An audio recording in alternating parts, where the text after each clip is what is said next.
Привет, друзья! Компания Oppo провела в Китае презентацию серии смартфонов Reno 9.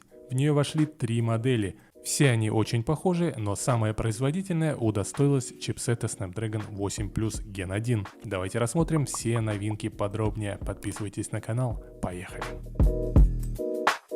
Технические характеристики смартфонов вы видите на своем экране. Все 3 модели оснащены одинаковым дисплеем с частотой обновления сенсорного слоя 240 Гц. Его защищает стекло типа Corning Gorilla Glass, называется Dragon Tail. Различия заключаются в используемом чипсете, конфигурациях памяти и камере. Кроме того, Reno 9 Pro Plus получил увеличенный аккумулятор при более скромных габаритах. Во всех смартфонах используется подэкранный сканер отпечатков пальцев и имеется графитовая пластина для отвода тепла. Reno 9 Pro Plus выделяется наличием сопроцессора Mari Silicon X, который занимается обработкой фотографии. Сейчас новинки доступны для предзаказа, а полноценные продажи начнутся 2 декабря.